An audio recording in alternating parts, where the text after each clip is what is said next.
Howdy, y'all, and welcome to TWP episode 13. We got some stuff to run through with you guys. Murphy's Law. Sometimes when things are going wrong, everything goes wrong. But we got a jam-packed week for you, and hopefully this will help us get through it. Injuries bring Browns back to earth. So we lost 29-12 this weekend to the Denver Broncos. Zach, how are you feeling after a loss like this, and how do we bounce back? Yeah, I don't think I can handle losses well, Tom. So I don't feel great. Like I always overreact. But at the end of the day, I kind of like you take a step back. 7-4 for a team with 2, 3, 5, 10 starting quarterbacks that have been here. Every time we go to the West, it's always a tough game. Anytime you don't play home, it's a tough game. I feel like we are kind of bruised and battered leaving this. Myles Garrett, good news is that he's day to day. The dirty hit on DTR.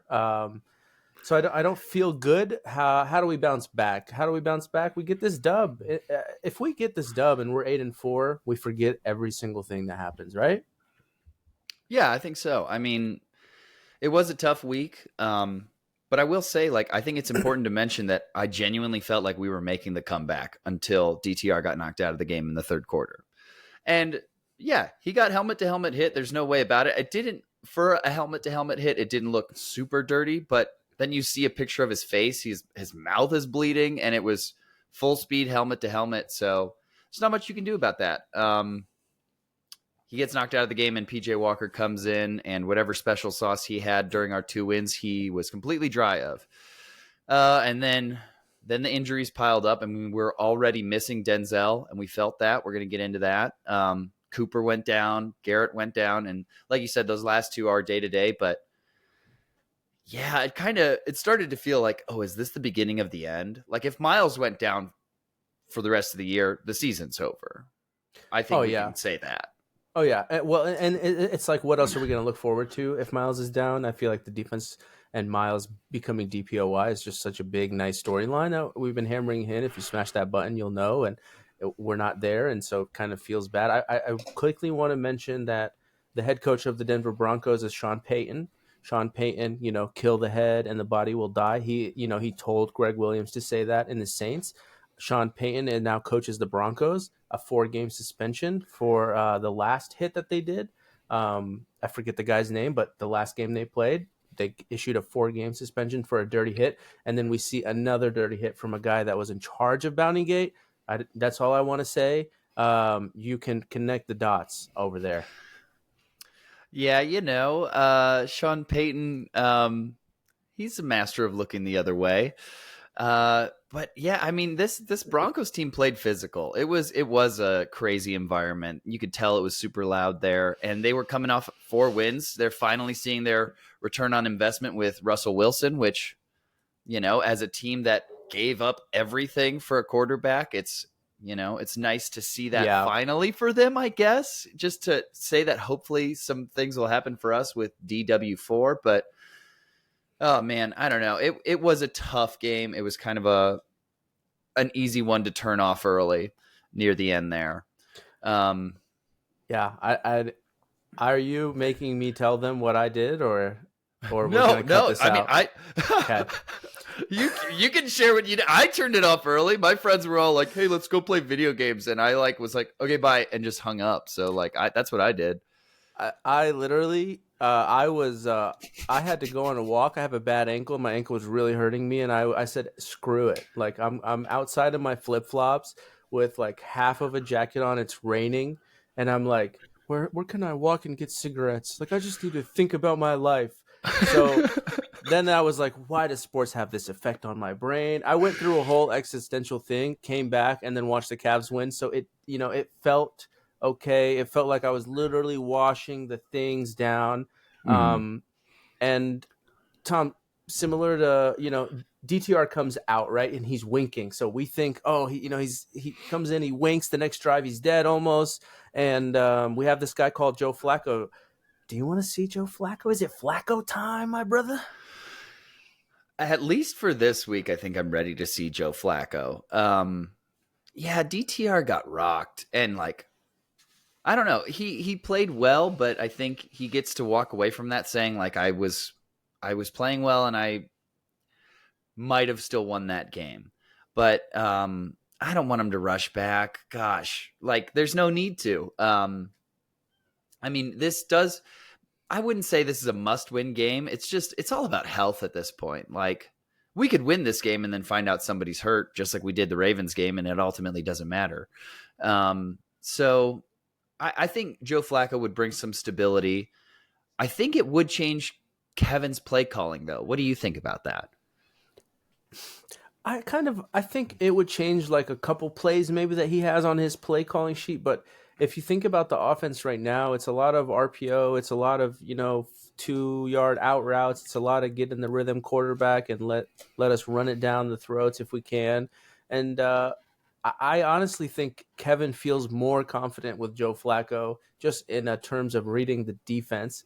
Joe Flacco is way better than anyone we have on our roster. Joe Flacco can really sling that thing. So I think you'll see similar to the Packers in their first game, in their game against the Lions, how they started out with the Jordan Love to Christian Watson bomb, and that set the tone for the whole game, that big play.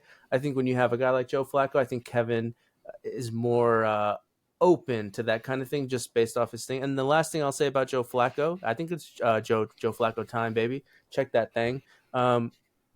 Garrett Wilson wasn't doing great 2 years ago, and Joe Flacco gave him like 3 TDs in the short amount of times that he started, and that's when the rise of Garrett Wilson happened.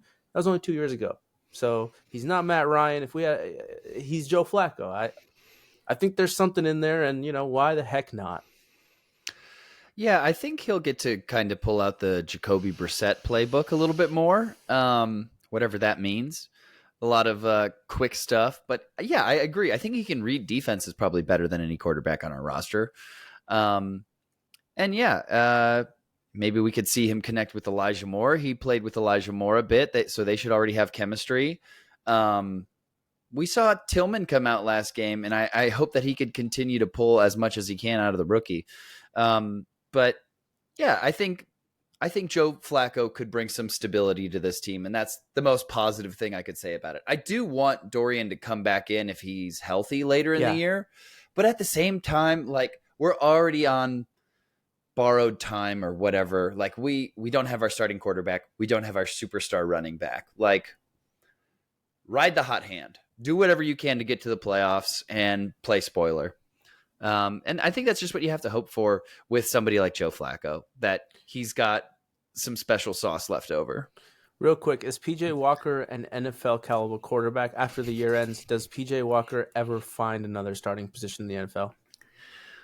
No, but I think he'll find like a third string position in the NFL. And just, I mean, this is the year I think where they set the record for most injured quarterbacks, or most like quarterbacks who've gotten playing time because of injuries. They're like over 50 people have played at quarterback this year, which is wild. God, everybody keeps getting hurt. It's like it's a violent game or something. Now I don't know about PJ Walker. Somebody made a joke about him like looking like a toddler out there dropping sippy cups. Like he's just that kind of guy where you expect him to turn the ball over, and it felt like only a matter of time, and he did turn the ball over. But, there were some bright spots in this game. There's always some bright spots, but there's a few things that we should talk about. Who of the people on the screen or not is your brightest spot of the game, Zach? Dude, JOK shined bright from the start of the game until the end of the game, even through all that BS. This is what we wanted to see out of him. This was his potential. We said just put him in a Jim Schwartz style offense. Don't let him think too hard. Let him run down. I mean, he can stop the run. He can even cover. He is a bruiser, and for how big he is weight wise, it's truly remarkable. Let alone he's basically the best, African in the NFL. He's really putting on for NFL Africa. Like everything he stands for is amazing. He's always got his pregame outfit is always fire and represents his culture. And he's always like, he went to Africa last year and brought Anthony Walker with him. And it's really beautiful to watch. And JOK, man, what about you? Oh, totally wholesome story with JOK. And also his mustache is elite. And I really think that was like a big thing for him. He was like, you know what? I'm a damn mustache guy. And I think that like really helped him set the tone with just who he is. You know, he's a Yeah. badass. 11 tackles, 2 for loss, a sack, and a punch out fumble. Just like padding the stat sheets. He was all over the place. I'll say my bright spot was Cedric Tillman. I think he had 4 catches in the first half for, a good amount of yards. There were a few deep first downs and just some strong hands, like some contested catches where it was like he's not dropping this ball. And yeah, that's all you can hope for when we've drafted 3 third-round wide receivers in a row who've to this point done nothing for the team. So it's good to see that he had a good game. Also, I think that has to do with DTR. They played high school football together, so they've already got some trust and some chemistry, which is why I hope that Joe Flacco can find him because he's finally trending in the right direction. He was more involved 2 games ago, and this game he was even more involved. So just hope that continues. I mean, that's typical for rookie wide receivers to have much better second halves than first halves. But I think there's quite a bit to consider moving forward. I mean, Kevin is having to switch up his playbook constantly. And a lot of people were saying, why didn't we run the ball? Why didn't we run the ball? Because we didn't run it too much, but it's because Denver had 8 guys in the box almost all game. There were some times when they had 10 guys in the box. Like, what's he supposed to do? Run the ball against 10 people, like crowded? I don't know. Zach, what are you thinking about Kevin right now? No, I agree. And here's, I did a little digging on Kevin, right? Because everyone's freaking out. Everyone is saying Kevin Stefanski went in Pierre Strong's body and fumbled the ball himself. Like everyone, like, guys, we have DTR at quarterback. So I said, okay, let's think about Kevin Stefanski's best season, 11-5, right? The only time he's ever had a fully healthy starting quarterback play 16 games. So in 2020, his first year, he wins Coach of the Year. We go 11-5. Baker starts 16 games. You want to see that kind of consistency. You want to give the head coach a quarterback and have them do what they do best. Have them, like Kirk Cousins. It's a perfect example. People were willing to kill him 3 years ago. Now people are saying you'd be stupid not to invest in Kirk Cousins. 2021, Kevin Stefanski goes 8-7. Guys, Nick Mullen started a game. Case Keenum started a game. And Baker Mayfield famously had one shoulder. We go 8-7. Next year we go 7-10. Jacoby starts 11. Deshaun starts a terrible 6, trying to get back. This year we have DW4, DTR, PJ Walker, and maybe Joe Flacco. And this guy's 7-4. This guy is doing the best that he can with what he's given. And when he's given something great, like 16 games of a healthy Baker Mayfield with something to prove, he goes 11-5. So we got to pump the brakes here. We have to, honestly, I really appreciate Kevin. Tom, am I crazy for saying that? I mean, I was trying to fire him probably week 1. I think Kevin, and you could say what you want about, he didn't fumble that ball, but like that was our 3rd reverse of the game. And again, I get it. Like we had a rookie quarterback. You do want to see a coach pull out all the stops. And it's just such a mixed bag when you do it though, because you're either gutsy genius or you are the biggest idiot who is too cute and whatever. I mean, Harrison Bryant fumbled a snap. What is he doing back there? 2 plays in a row. I said this months ago at this point. Who in the organization is in love with Harrison Bryant? Because I just don't get it. I don't. What do they see in him that we don't? And I also understand with the reverses that it was like a tree, like it kept growing. Like the second time it wasn't a fake, it was the real thing. And then the third time was supposed to be another iteration of it. So I get that it evolves, but it didn't evolve because they fumbled the ball and it was just at a horrible time. Tom, but he's not the one who dropped the passes, right? No, he's not. I was just going to say Kevin Stefanski not being considered one of the better coaches in the league is just slanderous. Like he's done everything with nothing. And I think anybody who thinks that somehow this is his fault when We don't have our 2 starting tackles. We don't have our superstar running back. We don't have our overpaid quarterback. We're missing Denzel now. What is he supposed to do? Amari Cooper's the only wide receiver he's had that's produced his whole time here. Like, Jarvis and OBJ are both not what they were when we got them. When we got them, they were shells of themselves. I love the Jarvis speech. I'm not trying to upset Browns fans and say that he wasn't a leader here. But, man, Amari Cooper is just different. But then behind him, we have no one. At least no one producing yet. That doesn't mean they can't change the tides. Tillman could be special someday, but not yet. Not today. Definitely see that in his future. There's something else going on in our future. First of all, I agree with everything you said. Browns fans, let us know. Do you agree? Fire Kevin, rehire Kevin, extend Kevin, find out where Jimmy and D are and ask them what the heck they're doing, or what do we got to do to this franchise? Because we're staying in the West Coast here from Denver. We're staying around in the West Coast area, and we're playing a hot 5-6 team. Kyron Williams coming off a 2+ touchdown game. This guy is insane.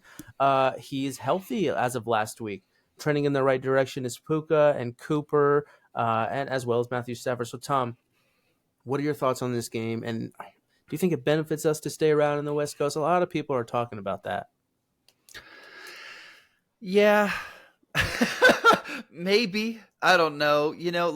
I could totally use a Remember the Titans weekend or whatever, but I don't think it matters. Unless we see Joe Flacco acting kumbaya and doing handshakes with all these players after a lovely weekend of singing campfire songs together, I don't really care about them staying there or not. It's such a stretch of a story, but yeah, we need to be intimidated by this team. First off, Kyron Williams, a young, fast running back, has kind of been like our Achilles heel against the running game this year. The Ravens had that guy, I can't remember his name, but he's a burner right now. Keaton Mitchell? Yeah, and they gave him 4 runs, and he rushed for 70 or more yards on those. Or he did 100 plus. 100 plus on 4 runs, and then they didn't give him the ball anymore. It's what? Why did you do that? Why wouldn't you keep? So if the Rams are smart, they'll give Kyron Williams the ball.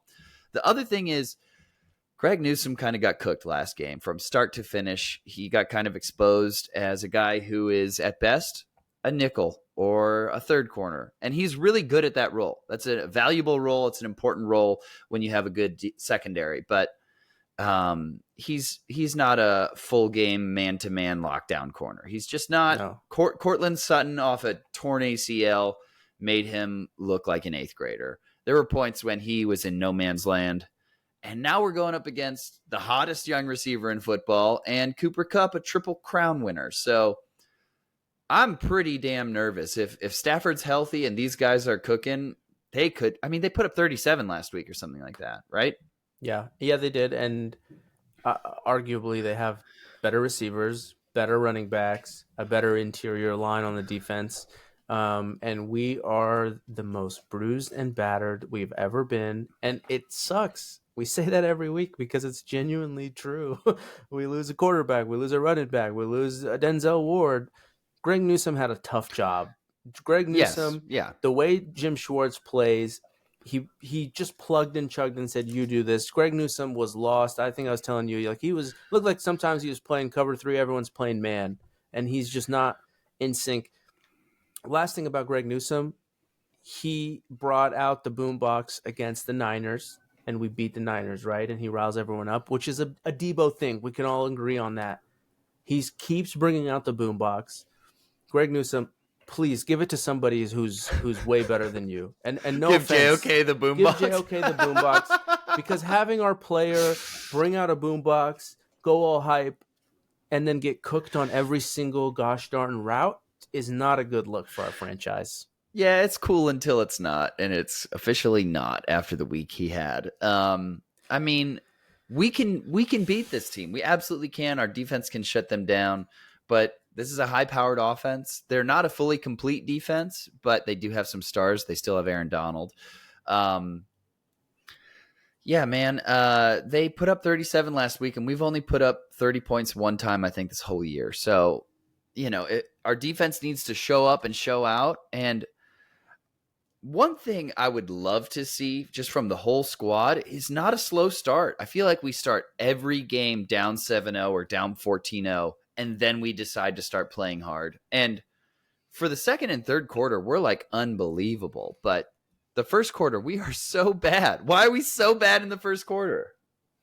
I don't know. It's really tough to watch. Every week it gets worse and worse, I think, but it's been really, really tough to just see the same thing, and then it's like the defense has to become a miracle towards the end, and maybe we do. I'm going into this. I don't feel great. They're basically a better Denver. The record doesn't show it, but that's just because Kyron's been on IR. Puka's been in and out, and Puka had not a great game last week. So it just looks like they can they get it. Tom, so either we're 7-5 after this, or we're 8-4.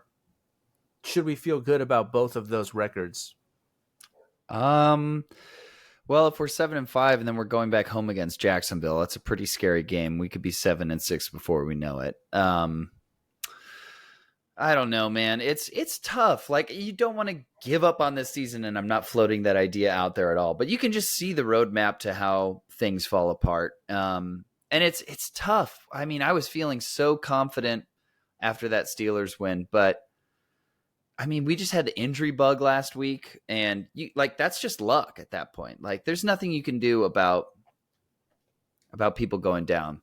So I'm trying to keep my spirits up. I'm, of course, going to watch every single game, but of course, it was a tough, long weekend.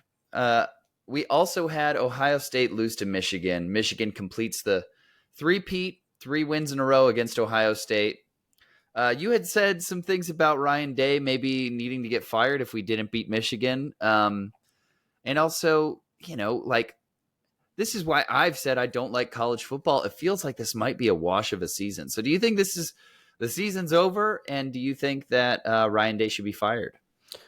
So, sorry, Ryan Day. I don't think you should be fired. Just was trying to rile listeners up. I gave Kyle McCord the whole season to do something, and you can think of maybe 3 passes and 2 were at Penn State, that it makes sense, and that you're like, that's why we got you. He's not it. I'm so sick and tired of watching Ohio State just have he can't even run. So what is he supposed to do? He's great in the pocket. He's not great in the pocket. He can't make the decisions that you're supposed to make. That last play, we'll talk about this thing on the screen. That last play where we get an interception, it needs to be a throwaway. You feel the pressure. You're on a first, second down. You have another down, no timeouts. You just got to throw the ball away. That's something a veteran, that's something a sophomore, that's something a guy, anyone not named Kyle McCord, can probably figure it out. Tom, I am in the camp. We keep Ryan Day. He loses next year 4 in a row. Goodbye, my brother. But we need to get Archie Manning in the portal. We need something. We really need some sort of quarterback to come in here and can he run? Please, can you do something? Because it's so awful to watch. Like, I don't believe Kyle McCord can do anything. And we had Maserati Marv just wasted. I hate that nickname. I think that's so stupid. And they never said that during the broadcast. They just started doing that this week, it feels like. It's crazy. No, but it is crazy that Kyle McCord was set to start over CJ Stroud last year until he got hurt. Can you believe that?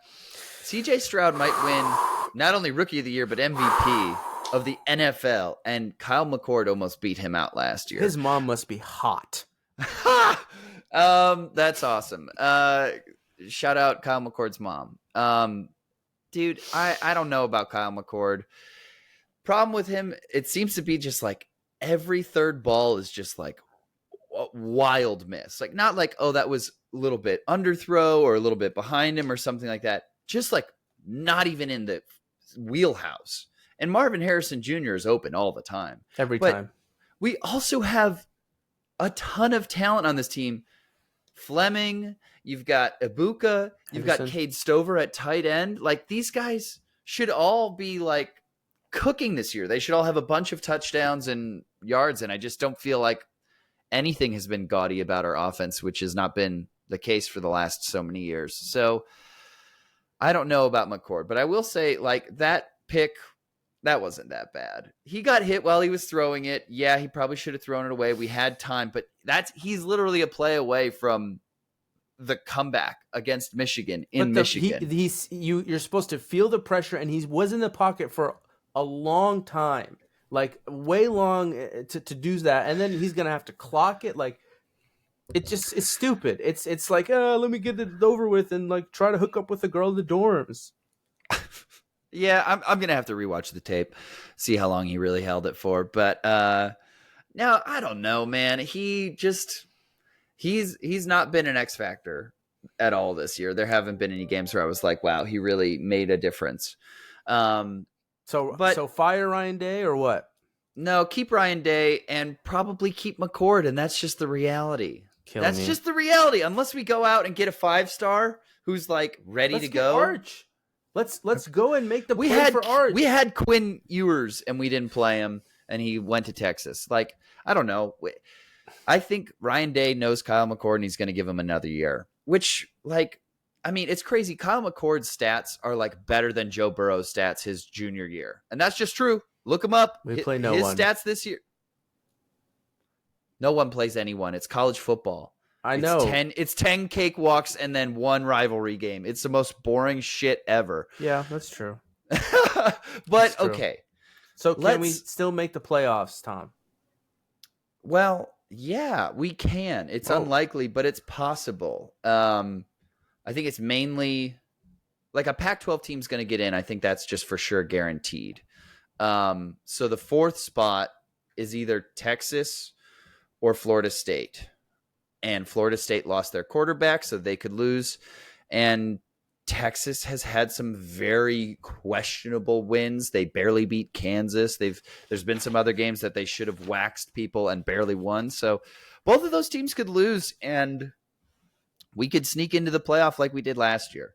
And I think the only way that Ryan Day and Kyle McCord redeem themselves is if we play Michigan in the playoff and beat them. Because I think on neutral ground, we can win. We absolutely can beat this team. Because some things did go their way while we were there. Like this play we see on the screen. We could talk about that in a second. Do you feel like Ohio State's going to make it into the playoff or could make it into the playoff? I don't really like... We do this every year when we lose to Michigan. We're like, can we make it in? The fact of the matter is we can't beat Michigan right now, which is the whole thing that Ohio State's DNA is made up on. So it doesn't make me feel good if we get in the playoffs. We might just get smacked in the first round, and then that allows everyone to say, see, Ohio State should never make it in. I don't want to see us lose twice. But that's not what happened last year. Last year, we were a missed field goal away from beating the best Georgia dynasty we've ever seen in the history of Georgia. And Michigan lost to TCU, who was not the 4th best team in the country. So, if anything, we looked better when we made it to the playoff than they did. And I also want to say, just to clear the air, what is more important to you, winning a national championship or beating Michigan? They have to coexist. There's no other way. No, they don't. That's yes, what I'm saying. Do. Is we could. What if we go and win a national title this year and we just don't get to match up against Michigan? They get knocked out in the semi against some other team, and we get to go on and win a chip. Like, would you rather that or just beating Michigan and then losing in the first round of the playoff? I'd rather be Michigan. I'm sorry, that's just the wrong answer. I'd rather. To you, look. The whole existence of a Buckeye is to look at a Wolverine fan, and just straight shit on them the whole time you see them because we have that upper hand. These days, you can't go to Dearborn, you can't go to anywhere in Michigan with Ohio State gear because you're going to get clowned. So I would rather beat Michigan. If we beat Michigan, that means we're good enough like this year to make it to the playoffs and win and things like that. And we didn't. But our whole existence, Tom, is beating Michigan, Monkfishigan, Columbus changes all the M's into X's. That's our whole identity. Maybe I'll believe in that next year when it's the 12-team playoff and we'll make it in every single year to the playoff. But but it doesn't mean anything to me right now. If we can still make it to the playoffs and win a chip, it just doesn't matter to me. I know there are rivals, and yes, we love to stop using M words, and we're so cute about our little rivalry, but like, I want chips. I want rings. I want national recognition. I don't care if Michigan knows we hate them. They should know by now. But one thing I want to point out about this play on the screen is that this is a game-changing play. And this is a Michigan call. Like I felt like in both the Denver Cleveland game and this game, we were away and we felt some away reffing, and that's okay. I'm not claiming we got screwed over the whole game, but I will say we got screwed over on this play, and it changes everything. Roman Wilson, I think that's his name, catches the ball, takes 2 steps. Denzel Burke punches it out. He's clearly bobbling it as he's falling into the end zone, never secures it. Denzel Burke strips it away. It's a pick. They give Michigan the touchdown after a very long review. Kind of got screwed over here. Kind of got screwed.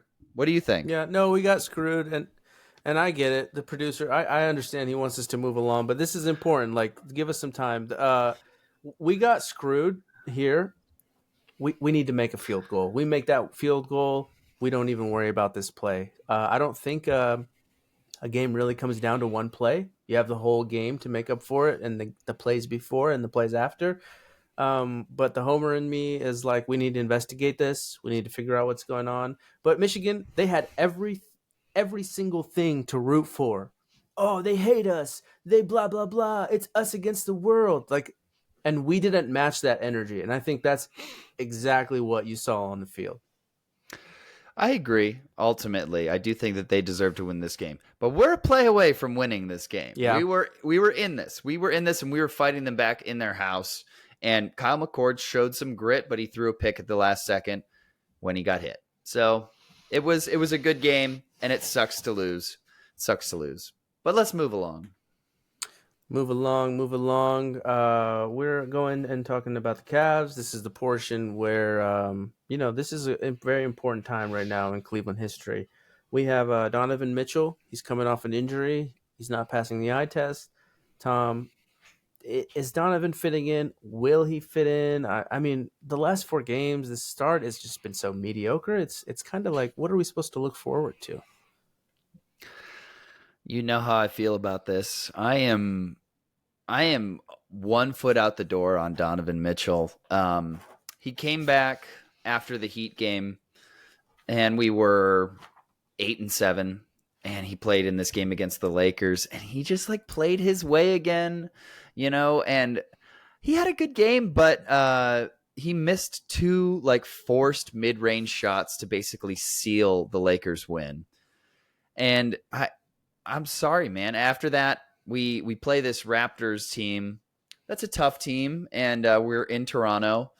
But this is so clearly Darius Garland's team. This is his team, and Mobley and Allen, I think, like it when he's leading the ship. And Donovan Mitchell did nothing, and we won in spite of him. Like, I think he had 10 points, and he wasn't very active. He was cold. He was missing his shots, and anytime he got the ball in his hands, it just felt like he was forcing it. Like, he can make things happen, which is, that'll get you paid in the NBA. But you can't, if you don't fit in with your teammates, you just don't fit in with your teammates. I don't know what to say about him. I think you only see that if you watch it. I always say this, like the Cavs fans do. You get that vibe if you watch us. For a star point guard in the league, I would like to see more than 5 assists. I really would. I think the Lakers game, we had it. It was right there in front of us. And you just see that point in the game where 9 minutes left and Mitchell is putting his hands out and he's like, all right, you guys have all missed. It's my turn. And then it's like, that's the hill we always die on. We always he'll stay back. He won't cut. He won't do anything. He'll just stay in the corner. And then he'll say, Max Strus misses. Karis LeVert will miss a 2. And then he'll be like, all right, well, I get paid. It's my time. And we ride and we die with him. And I think that's a dangerous place to be right now, especially when we have a guy like Craig Porter who is putting in some meaningful minutes, and it's like he's been in the NBA. It's like he's seasoned. It's so nice to watch that, and you almost think we'd be better off naming him PG2, having Darius Garland PG1, and and seeing what that looks like. Tom, we're 16th ranked defense right now. We were number 1 last year. What do you think is going on here? Do you think Mitchell plays a role in that, or do you think it's JB? Like, what's going on right now? I mean, injuries and like a weird, inconsistent look for our team is ultimately why. I mean, we're middle of the pack. We're like right in the middle. So that means that some games we've been dominant and some games we've probably been horrible. And yes, I don't think Donovan Mitchell is a great defensive player. I think, like his offense, his defense is like he's either trying really hard and he's making steals happen and he's creating pressure, or he's just like waiting for his guy to do something. Yeah, him on offense at points, it's like, I mean, between Garland, Mobley, and Allen, they are so dynamic. They love to pass to each other. They like to get the movement going, and it generates threes all the time as well. But yeah, Donovan's just stagnant. I think his defense is stagnant. We missed Jared Allen, I think, for half of these games already. So that's a big part of it. And the other one is we've missed Okoro for a ton of games. He is an elite defender, and like he is the ultimate complement to two bigs out there. He's the perfect wing defender out there to go put on their number one, 2 or 3. But yeah, I don't know. I think this team like can't figure out its identity right now. I mean, they're 9-8.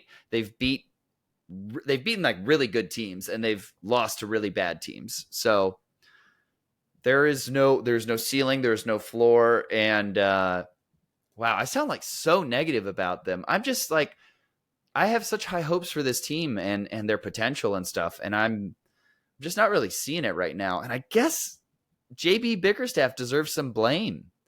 How do you feel about him? Or do you feel like he's handcuffed to Donovan right now, which it seems like is the case? I think, look, if you have a bad season, you're going to get fired. You just got to coach the way that you coach. If you're hard on your players, we've seen Thibodeau, leave more places than one because he coaches hard, but he stays consistent. And I think franchises can appreciate that. I think when we get Donovan Mitchell, when we make that press conference with him and Kobe's there and we tell him it's his team and he has the keys, we're catering to a guy that didn't prove anything to our franchise, which is a interesting spot to be in because you can feel like you're entitled to plays. You can feel like the fourth quarter, it's my ball. And I think, Tom, we have way too many things going on right now. We have a young Mobley in a pivotal point of his career where, honestly, I would just love to see him get 5-6 more touches a game. And I would love to share the other 5 or 7 touches with Darius Garland and let them develop. This is a very important time in their career. It doesn't mesh well with Donovan. If Donovan was 23, 22, still unproven, maybe he had one decent playoff at Utah when we got him, it makes sense. But he's like a vet in these guys' eyes, and these guys have to develop. And when we don't give Mobley touches, every single touch that he doesn't get, that Donovan gets, makes me like, man, this guy could not be what he's supposed to be. Yeah, right now I'm like, I was trying to think about it. I think I'm up on every single player on the team except for Niang, who I think is trending in the right direction. He's done better the last couple of games, but is still like, I'm kind of a negative right No now. defense. I think Mobley is mid right now in terms of what we would expect. Like we would hope to see more growth, but we really haven't seen it. Right. So I would say that, just his size and skill, he's still trending in the right direction, but like he's stayed relatively stagnant. But Donovan Mitchell, I'm down on. Like, I just don't know where he fits in with this squad. Jared Allen has been playing out of his freaking mind, man. He has been all over the place. He's so much more active on the offensive end than he was last year. And I think that's because not only do he and Mobley, and I've said this before, they get each other involved all the time. Their passing to each other makes our low post game super dynamic, and it makes our transition game super dynamic. And Darius Garland is a part of that too. And I'm so up on Darius Garland. I think this needs to be his team if we're going to move forward. He needs to be the floor general. He doesn't need to necessarily be the best player, but there were times when Tony Parker took over for the Spurs, even though Tim Duncan was always their guy. I think those two can have this kind of relationship. And I know I just named 2 Hall of Famers, but these guys play in that style. And are young and know each other well and have already played together this is their third year together. And Donovan is just this weird star in the middle of it all who, I want him gone. I'm sorry. Tom, it's like we are all in one frequency and he's in a different frequency, and they're not linking together. We have a very, very slow pace. We're 26th in pace this year. And we have young, talented, athletic people. So that's a little bit for me. That's a little bit of JB is catering to Donovan. He's making him slow down, and it's too many one-on-ones. 26th in pace for a young team is abysmal. We are 21st in offensive rebounds, giving them up. Teams convert 60% of the time on those. That's a huge killer. That's got to stop. There's 32 teams. We're in the bottom percentile of giving offensive rebounds and then letting the other team. You mix that up with the extremely slow pace for guys that don't really play slow. They cut. I mean, Mobley and Allen are doing amazing. It's almost like you said, there's just nothing to look forward to. Unless they turn it around. Like, that's all. Like, you just hope that they develop and they get to the place that you kind of envision them. They play the Hawks tonight. I'm excited about it. You know, like, same thing with all these teams. I'm always excited to watch them play, even when I'm down on them. But right now, this Cavs team is just windows of success are so small in professional sports. And when you have an opportunity like we have to let these young, very good players develop into stars together, like, that's how you get a Warriors franchise. Like, that's how you get, the Spurs. Like, you give these people who have superstar potential time to grow together. And yeah, dude, Donovan Mitchell feels like, I don't know, throw in some like random star. I wanted to reference somebody, but I almost said T-Mac, and I don't want to diss on T-Mac for you. T-Mac's better than Donovan on this podcast. T-Mac's better than Donovan Mitchell is. But no, yeah, Donovan Mitchell feels like I am what I am, and I'm gonna keep playing this way, and that's just not who we need on this team. We jumped the gun. We got nervous, and we traded for him. When you talk about the Warriors didn't get nervous. They had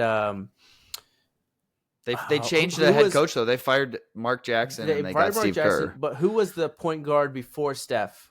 Are you thinking of Monte Ellis, who was like playing with him? Monte Ellis, and then they said, "Get out, Monte. This is Steph's team." People were half and half on that. A lot of Warriors fans were like, "I'm more Monte than Team Steph."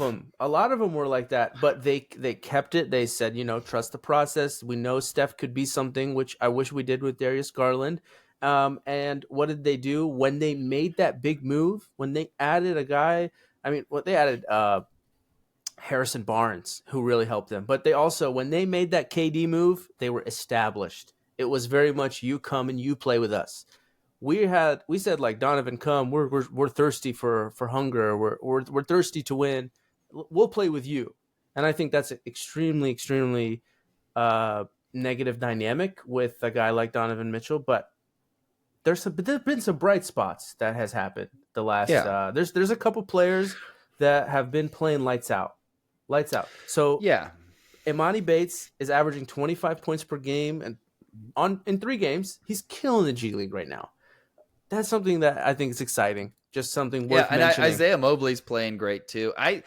He's 6'9" or 6'10", and he can shoot from 3. Why isn't he getting minutes on this team? I mean, I do think we pointed out how Craig Porter Jr. looks like a vet. Dude, he has that dog in him. He is not afraid of anything. That's why, he plays defense that way. He goes after rebounds that way, which is also why he's not afraid to shoot that thing. Like, he is a bad MFer, and we found a diamond in the rough, but he played with a loaded summer league team, and these guys in the G League, like Sharif Cooper, is also averaging a ton of points, but Craig Porter Jr. just leapfrogged him. How? And we got Ty Jerome. We went out and got him. Looks like that we might be getting rid of Ty Jerome. He'll be a throw-in piece when we finally decide to get rid of Donovan Mitchell. Max Strus has been awesome. But in ways that you'd never expect, which, we kind of joked about him being like a slasher is a problem last pod. But like, if he's giving you fast break points and he's giving you steals and he's running the floor, our pace is 26th for no good reason. I love that he is the counter to that. Like he's like, nope, we're running. We can, if we are young and fast, we can run the ball, run the damn ball. No, we can run the court. Like we should be very, very fast. Strus is tied for most catch and shoot threes in the NBA right now. Tied for most. So that allows him sometimes to be a slasher because you have to respect that catch and shoot. You have to respect that he can post up on the three. Max Strus, total made three-pointers in the NBA. Talk about a guy that people said we overpaid for. He's 11th. Tell me, oh, we'll trade for the top 10, 11 three-point shooters in the league. I would say give him $50 million a year. So we're seeing that. I mean, that to me is very, very encouraging. I mean, and we're a team that's shooting 47% from the field right now. So it's not like we just can't make a bucket. Things just don't seem to mesh. But we do have things that we can look forward to and we can build upon, and to not just be all doom and gloom. But, guys, we've been saying this. That trade deadline is going to be super, super juicy. Yeah, at this point, I would take a role player or two and then a bunch of picks for Donovan. I just think addition by subtraction at this point. And I know that is so morbid to say, because these guys are all young and maybe they can make it work. But like I said about the windows of success, they are small, and before you know it, you missed your opportunity. Yeah. So we ultimately have to be bold, but we also have to be smart. Just one more shout out. Tristan Thompson is got the playing. Chain. He's playing better every game. He truly is. And like I've said this, he doesn't get those rebounds. He like tips it back. That is invaluable. That will always make an NBA roster. That is so helpful. He's been great. He's been so great to have. And I really do I just want to believe that he has been a positive influence on Mobley and Allen, because they got both the chain. He got the chain. He should have gotten the chain. And am I crazy, or are Jared Allen and Evan Mobley dunking a little bit angrier? No, like we said this. It's happening. We're watching it happen. We said it. We're watching it happen. Every single time we're about to end the podcast, Tom brings up TT, and then we can go on for 5 more minutes. I want to say this about him. He was mic'd up during the game against the Lakers, of course. And like the first clip of him is we like make a nice dunk, and he's looking at the sideline. He's like, "What? When I stand up and cheer, I can't be the only one standing up and cheering. We all stand up and cheer." And then he sits back down, and it's like, yeah, that's exactly the guy I expected to be on our team. Dude, yeah, I don't know. He understands that this team's good. He understands that this team's really good. And like, he was out of basketball last year. So like, what a fun opportunity for him to just be a good influence on something because this team has championship aspirations someday. Maybe not this year, but in the next few years. And if he can like hang around, get one more ring, why the hell wouldn't he want to? I'm all about it, man. Let's just beat the Hawks tonight. Let's go 1-0 this week, man. Let's go 1-0 this week in more ways than one, guys. Another podcast in the book. Genuinely appreciate you. If you listened this far, analytics does tell us who does. So don't, act like you did and you didn't. Please subscribe, tell your friends, make fun of us, please. Just anything, engage with us. Genuinely appreciate it. I mean, we don't have much to say, except thank you.